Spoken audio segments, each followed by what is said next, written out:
നമസ്കാരം. നമുക്ക് ഇന്നത്തെ മലയാളം PYQs നോക്കാം. ആദ്യത്തെ ചോദ്യം, അനപത്യൻ എന്ന പദത്തിന്റെ അർത്ഥം സന്തതി ഇല്ലാത്തവൻ. അടുത്തത്, താഴെ പറയുന്നതിൽ ശരിയായ പദം ഏത്? കവയിത്രി. മറ്റേത് മൂന്നും തെറ്റായിട്ടാണ് എഴുതിയിരിക്കുന്നത്. അപ്പോൾ അതിൻ്റെ ശരിയായ വാക്കുകൾ ഇവിടെ കൊടുത്തിട്ടുണ്ട്. ഐകമത്യം, വിമ്മിട്ടം, സമ്രാട്ട് എന്നിങ്ങനെയാണ് ഈ വാക്കുകൾ എഴുതുന്നത്. താഴെ കൊടുത്തിരിക്കുന്നവയിൽ സലിംഗ ബഹുവചനം ഏതാണ്? പുരുഷന്മാർ. സലിംഗ ബഹുവചനം എന്ന് പറഞ്ഞാൽ നമുക്ക് ലിംഗം, അത് ആ വേർഡ് കേട്ടിട്ടുണ്ടെങ്കിൽ ലിംഗം തിരിച്ചറിയാൻ പറ്റും. അപ്പം മിടുക്കർ, ശൂദ്രർ, അധ്യാപകർ എന്നിവയിൽ നിന്നും നമുക്ക് ഏത് ലിംഗത്തെക്കുറിച്ചാണ് പറയുന്നതെന്ന് മനസ്സിലാക്കാൻ കഴിയുന്നില്ല. പുരുഷന്മാരാണെങ്കിൽ അപ്പോൾ പുരുഷന്മാരാണ് എന്ന് നമുക്ക് മനസ്സിലാക്കാൻ കഴിയും. അതുകൊണ്ട് സലിംഗ ബഹുവചനത്തിൽ വരുന്നത് ഇതാണ്. മറ്റേതൊക്കെ അലിംഗ ബഹുവചനത്തിൽ പെടുന്നു. ശ്ലോകത്തിൽ കഴിക്കുക എന്ന ശൈലി കൊണ്ട് അർത്ഥമാക്കുന്നത് എന്ത്? ചുരുക്കി പറയുക.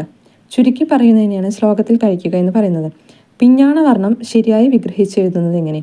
പിഞ്ഞാണത്തിൻ്റെ വർണ്ണം എന്നാണ് പറയുന്നത്.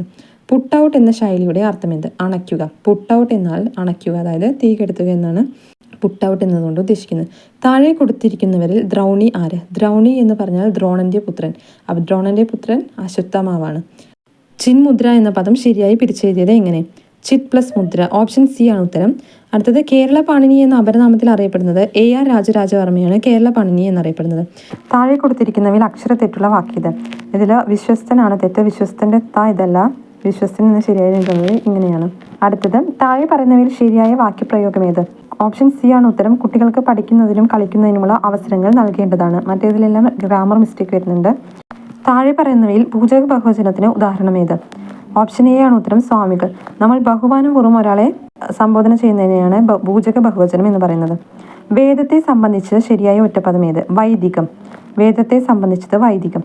ക്ഷണികം എന്ന പദത്തിന്റെ വിപരീത പദം ഏതാണ്? ശാശ്വതം.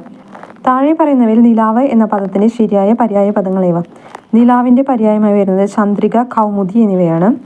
മറ്റേത് നിശീതിനി, രാവ് എന്നിവയ്ക്ക് രാത്രിയുടെ പര്യായങ്ങളാണ്. അതുപോലെ താര, താരകമൊക്കെ നക്ഷത്രത്തിൻ്റെ പര്യായമാണ്. പിന്നെ തിങ്കൾ, ഭാസ്കരൻ. തിങ്കൾ ചന്ദ്രൻ്റെയും ഭാസ്കരൻ സൂര്യൻ്റെയും പര്യായമാണ്. അമ്പലം വിഴുങ്ങുക എന്ന ശൈലിയുടെ അർത്ഥം താഴെ തന്നിരിക്കുന്ന ഉത്തരങ്ങളിൽ നിന്നും കണ്ടെത്തുക. മുഴുവൻ കൊള്ളയടിക്കുക എന്നതാണ് ഉത്തരം. താഴെ തന്നിരിക്കുന്നതിൽ നിന്ന് ശരിയായ പദം കണ്ടെത്തുക.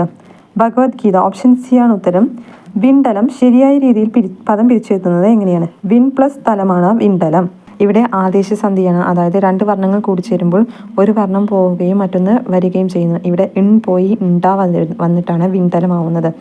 അടുത്തത്, തലവേദന എന്ന പദത്തിന്റെ ശരിയായ ഘടകപദങ്ങൾ ഏത്? തലയിലെ വേദനയാണ് തലവേദന.